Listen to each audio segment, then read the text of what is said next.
It's not what you know, it's who you know. Your network is your net worth. How many times have you heard people say this in the entrepreneurial space? If you would have met me in my early 20s, you would have seen that I'm the most shy guy that you'd ever meet. However shy you think that you're being, I was 10 times more shy than you are. The ability to have this type of confidence in any conversation comes from practice and allows you to speak with posture in any conversation. When I was coming up in the business space, I had no idea how to speak to people. If you're new here, make sure you hit the like and subscribe. When I got started in the entrepreneurial space, I was the most shy person you'd ever meet. I could never figure out how people were able to start conversations and be able to network with other high-end individuals without being that interesting. As somebody that grew up on poverty and welfare, I thought I didn't have much to offer, much to talk about with these people. So I always had that imposter syndrome and I always felt less than. So when I would go speak to somebody, I would have the mindset of I'm interrupting or I'm bothering them, or basically I'm kind of an interference in their day. And really that's not the case. You should be speaking with posture. But how do you get to that point? We're going to go through 3 stages that I've designed to help you go from being a wimp in conversations all the way to the network king or queen of your area. By the end of these 3 steps, you'll be able to get names, contacts, and build a true network to build your net worth. First thing you're going to do is go out there and just start conversations. I used to ask myself, how is it that people can go out there to complete strangers that they don't know, create a conversation, build a connection, and turn it into a sale? I always thought that I had to somehow start a conversation and then weasel my way into,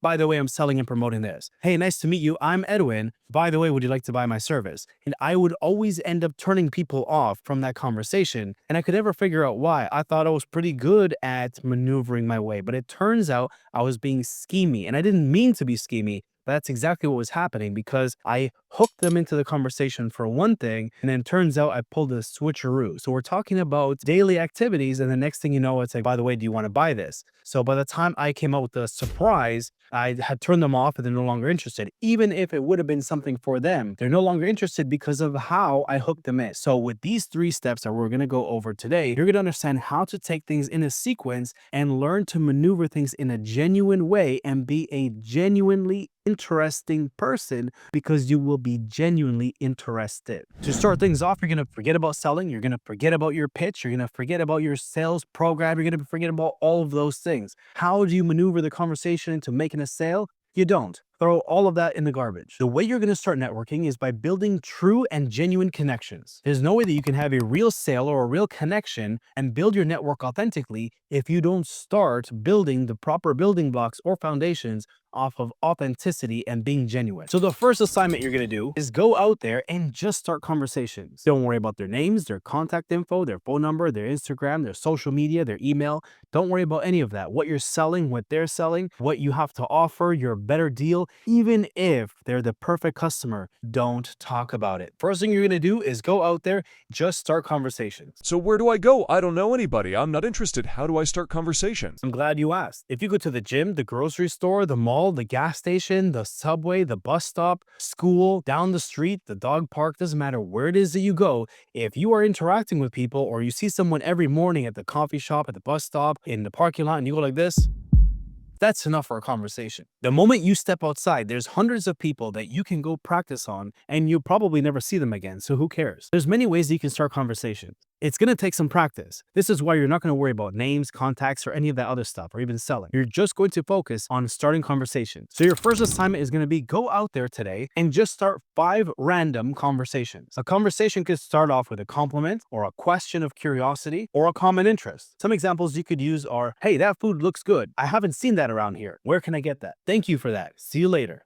That looks like a refreshing drink. Where did you get that? What is that? Awesome. Thank you. Take care. Wow, they have coffee around here? Where did you get that? Thank you. See you later. Are those AirPods? Is that an Apple Watch? Is that a digital watch? Is that an Android watch? Is that an iPhone? Is that an Android? Are those Jordans? Awesome. Thank you. See you later. Just start 5 genuine conversations for the sake of being genuine. Whenever I'm on stage, I go into great lengths to explain all the different examples that you can use starting conversations just from AirPods or Apple Watches, just so you can start to break the ice and the psychology of getting that started and getting it out of the way. Because Because the important thing is for you to start getting out of your shell and to really start to warm up to things, to start building foundations and building blocks to get onto the next step. Now that you've broken the ice and have built momentum and have created a solid foundation that you can build off of, you can now start to introduce yourself and build a genuine connection and start to build your network by exchanging names. Remember, you're still not talking about contact information, no phone numbers, no emails, and you're not selling anything, even if they're the perfect client. Using the same skill and the same muscle that you were developing on breaking the ice and starting conversations, you're going to do the exact same thing, but you're going to add an introduction and a question. Wow, they have coffee around here? Where did you get that? Because I'm falling asleep. I'm Edwin. What's your name? That food looks good. Where did you get that? Wow, thank you for that. Are those AirPods? I was thinking of getting a pair for myself. Would you recommend it? Awesome. Thank you for that. My name is Edwin, by the way. What's yours? See you around. Now that you have 5 conversations and 5 names that you've acquired, you've now had 10 solid interactions today. Now that you've had 10 solid conversations today, brace yourself because the final step will come with some rejection. The last part is what I call building the bridge. Building the bridge is going to take some practice. It's not going to happen overnight, and it's not going to be as easy as the first 2 stages were. Now you are able to break the ice, build some momentum, and exchange conversation and exchange your names, introduce yourself, and start to become more familiar with people in your area. But now how is it that you can continue that conversation and build a network and develop a relationship over time? This is where you're going to have to build a bridge. How can we go from where we currently are having this conversation at this present moment and continue it to having an everlasting conversation and a nurturing rapport that you and I can have for a long time? Remember, you're still not selling or promoting anything. In my talks, I give many examples as to how you can build bridges to solidify connections, emails, phone numbers, and contact info. So it's not just coming out of left field. And I also go into different examples as to how you can start to display and promote your services without coming off in a schemy way to have an endless supply of leads coming in every time that you go out. When you're building the bridge, you're still not talking about sales. Promoting your sales should come later on, only if they fall into the right network.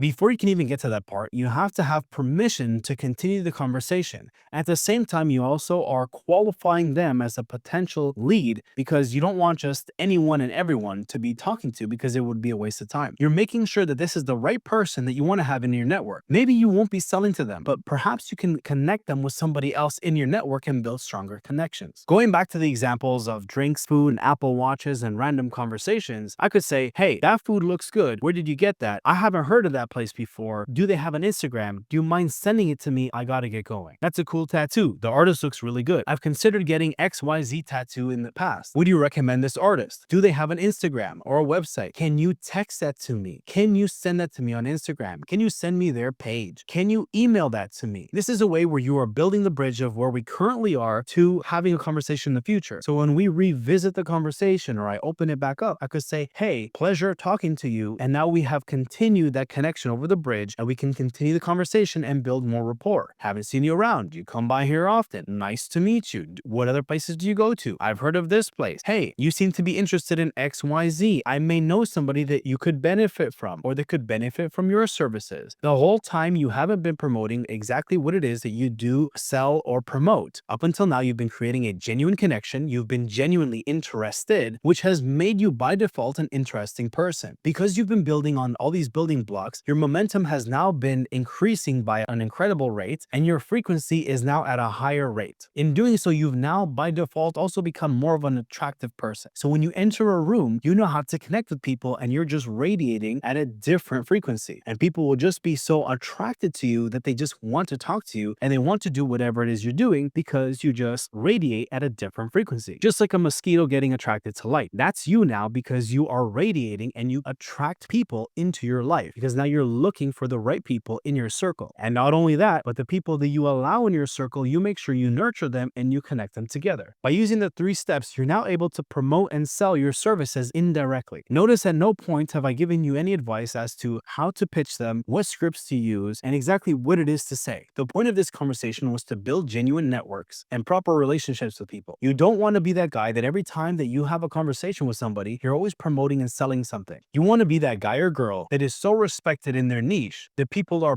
proud to say, I know this person, I know him, I know her. They understand that you're not just some sleazy person that's always looking to promote their services or products down people's throats. So if you get introduced to somebody else's circle, they can trust that you're going to nurture those relationships the same way you've been nurturing these relationships. And you're not just going to be that person that's going to enter their network and sour the group and the establishment and their name that they have built. You want to be that person that's so infectious and so interesting and is always interested that people are confident and look forward to introducing you to other circles. It's not going to happen overnight. So make sure you go out there and start testing yourself. If you want a real assignment, go out there and start 15 conversations, 5 random conversations, no names, no contacts. Then get 5 conversations with just a name exchange, no contact. And the last 5, you make sure you exchange names and contact info. Bonus points if you make a sale. But now that you're a pro at networking, allow you and your brand to sell for you. Now that you're able to have these conversations, allow people to open up the conversation, to be curious enough as to what it is that you do. And now that you're not desperately chasing customers, you get to decide if you sell to them or not. Make sure you hit the like and subscribe. And now you're officially a network king or a network queen. So keep smiling, don't let anybody piss you off, and I'll see you on the next one.